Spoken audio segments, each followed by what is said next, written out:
Greetings everyone. In this video, we're going to go over the top 5 markets for investing with Section 8 for the best cash flow. So let's jump right in.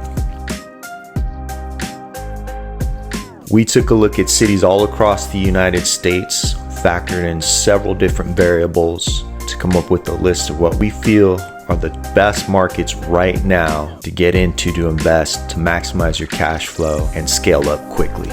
We took a look at population, landlord friendliness, the tax environment, insurance costs, FMR, payment standards, the price to rent ratio, available inventory, number of voucher holders, crime, and any other important factors, and came up with this top 5 markets worth checking out. So first on the list, we're going to go with Cleveland, Ohio. Cleveland's a well-known city in the US, got 3 major sports teams, the Guardians, the Cavaliers, and the Browns.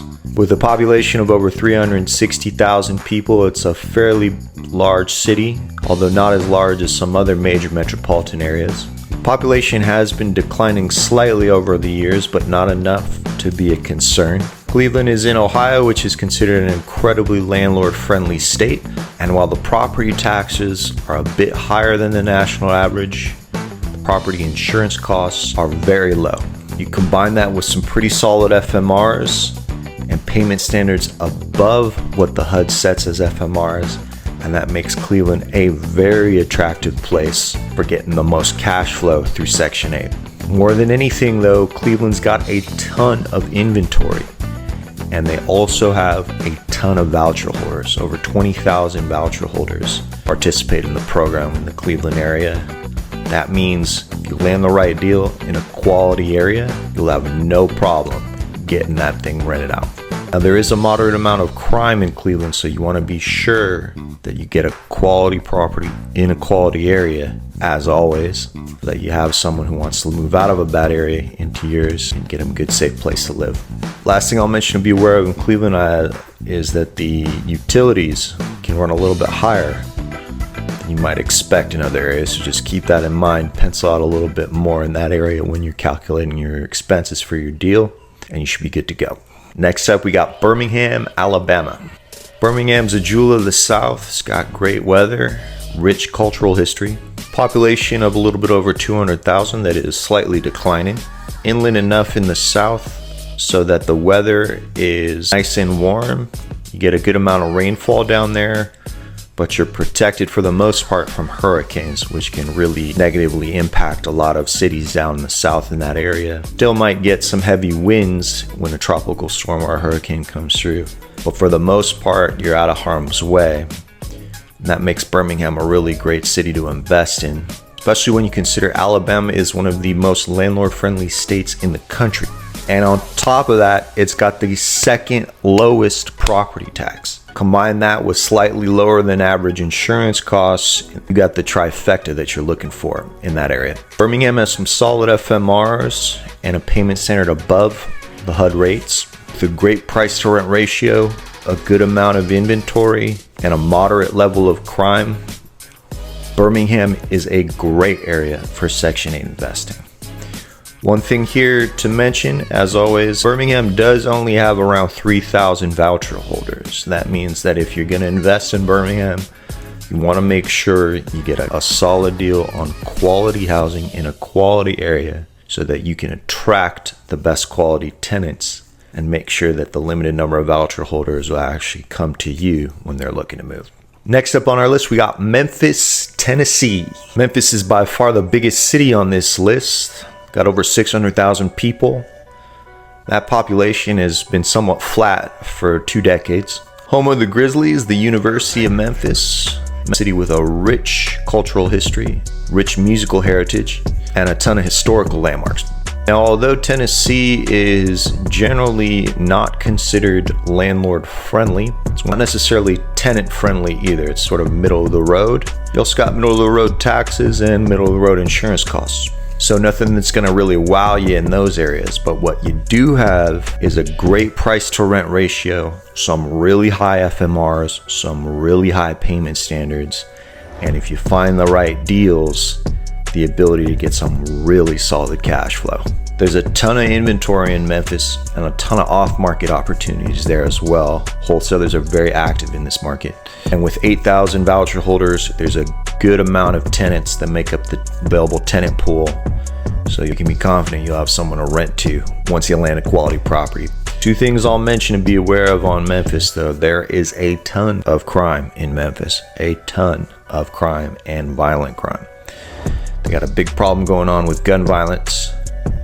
So as always, you gotta make sure you're staying out of those troubled areas, in a quality home, in a nice area that someone who lives in those areas wants to move to.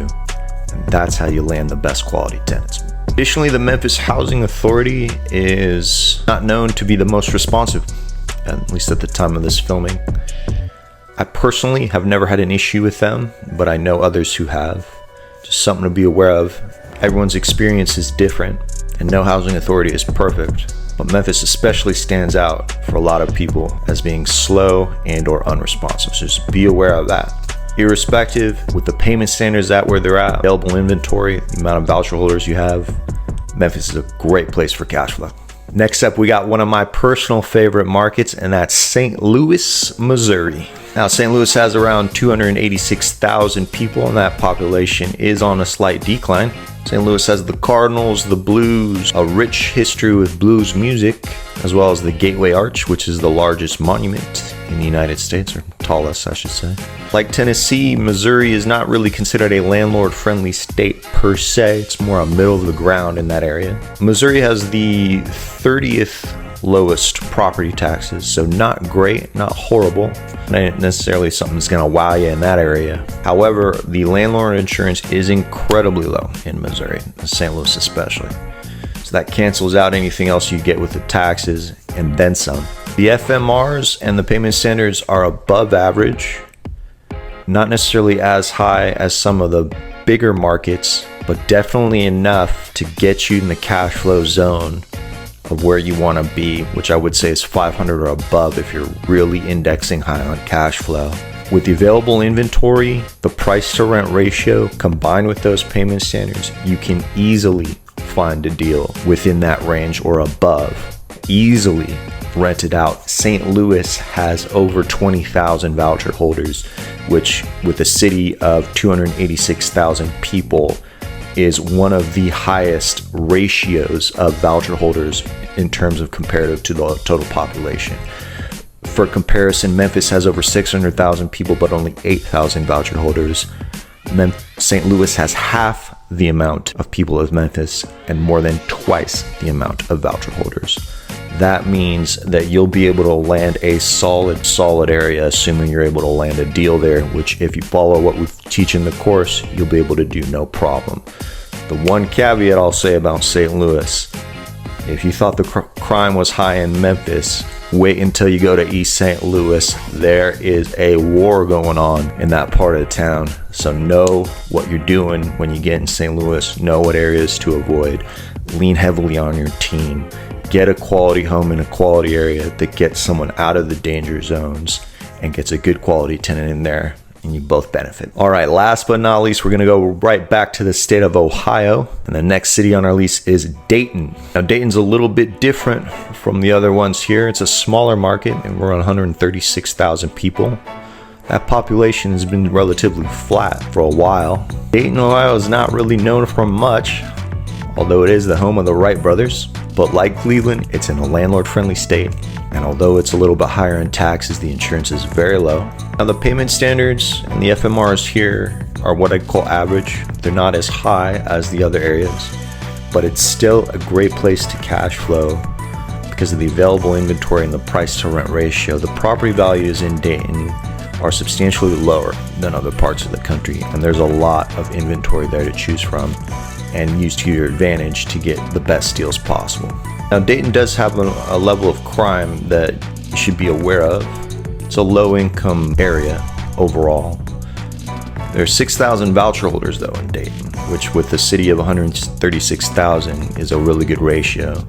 A lot of people on Section 8 in that area relative to the total amount of population, which means although it's a smaller market with available inventory, the cost to get into the homes and the amount of tenants to rent out to even with lower FMRs and lower rent rates, you're still going to be able to land deals that can get you in the sweet spot cash flow wise and makes Dayton a great place to invest.